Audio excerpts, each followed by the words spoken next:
Hi welcome back. இன்னைக்கு வந்து இளநீர் பாயாசம் ரொம்ப சிம்பிளா எப்படி பண்ணுறதுன்னு பார்க்கலாம்.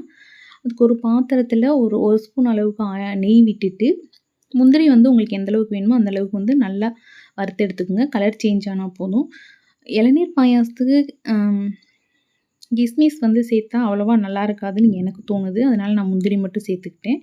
மத்த வேற ஏதாவது பாதாம், பிஸ்தா இது மாரி கூட சேர்த்துக்கலாம். ஆனா உங்களுக்கு பிடிச்சிச்சுன்னா கிஸ்மிஸ் சேர்த்துக்கோங்க. ஒண்ணும் பிரச்சனை இல்ல. இப்போ வந்து அத எடுத்து ஒரு பிளேட்ல வச்சுட்டு, அதே நெய்யில ஒரு 2 கைப்பிடி அளவுக்கு வந்து சேமியா சேர்த்துருக்கிறேன். சேமியா வந்து சிம்லயே வச்சுட்டு நல்லா கலர் சேஞ்ச் ஆகுற அளவுக்கு ஈவனா வந்து கலர் சேஞ்ச் ஆகணும். பாதி கருகி, பாதி வந்து அப்படியே கலர் சேஞ்ச் ஆகாம இருக்கக்கூடாது. அப்ப டேஸ்ட் நல்லாவே இருக்காது. நல்லா கலர் சேஞ்ச் ஆகி வந்ததுக்கப்புறம் 1/2 லிட்டர் பாலு, 1/2 லிட்டர் தண்ணி வந்து சேர்த்துக்கலாம். இப்ப நல்லா மிக்ஸ் பண்ணிட்டே இருக்கலாம் கொதிக்க வரைக்கும். அப்பதான் வந்து அடியில பிடிக்காம வந்து அப்படியே கொதிக்க ஆரம்பிக்கும். சேமியா வந்து ஒரு ஹாஃப் பாயில் ஆனா போதும். ரொம்ப வந்து வேக வச்சுட்டீங்க அப்படின்னா, சேமியா ரொம்ப வெந்தாலே வந்து டேஸ்ட் வேற மாரி இருக்கும். அதனால ஹாஃப் பாயில் ஆனா போதும். நல்லா மிக்ஸ் பண்ணிட்டே இருங்க. அடியிலயும் பிடிக்கக்கூடாது. சைட்லயும் வந்து ஏடு வந்துச்சுன்னா எடுத்து விட்டுட்டே இருங்க. சேமியாவ எடுத்து கையில இப்படி லைட்டா பிரஸ் பண்ணீங்க அப்படின்னா, அப்படியே 2ஆ உடையணும். அதுக்குன்னு வந்து இப்படி எடுத்தோனே வந்து ரொம்ப ஒரு மாரி ஆயிறக்கூடாது. 2ஆ உடைஞ்சா போதும். இந்த சைடு வந்து மாமா வந்து நான் இளநீர் பாயாசத்துக்கு இளநீ வேணுங்கிறக்காக வந்து பறிச்சுட்ருக்காங்க. ஆனா ஆக்சுவலா இளநீ கிடைக்கவே இல்ல. அது தண்ணி ஆடவே இல்ல. வெட்டி பார்த்தா அது தேங்கா.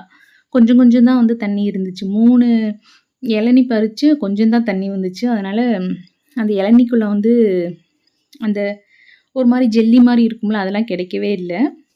இப்ப வந்து ஹாஃப் பாயில் ஆனதுக்கப்புறம் வந்து தேவையான அளவு வந்து சர்க்கரை சேர்த்துக்கோங்க. நல்லா மிக்ஸ் பண்ணி விட்டுட்டு, சர்க்கரை வந்து உங்களுக்கு எந்த அளவுக்கு வேணுமோ அந்த அளவுக்கு வந்து சேர்த்துக்கோங்க.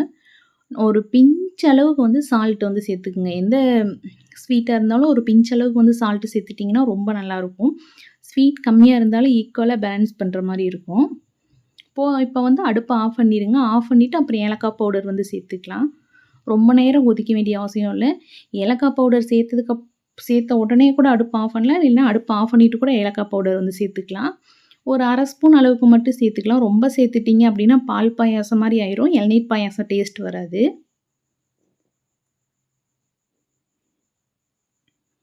இப்ப நல்லா மிக்ஸ் பண்ணி விட்டுறலாம்.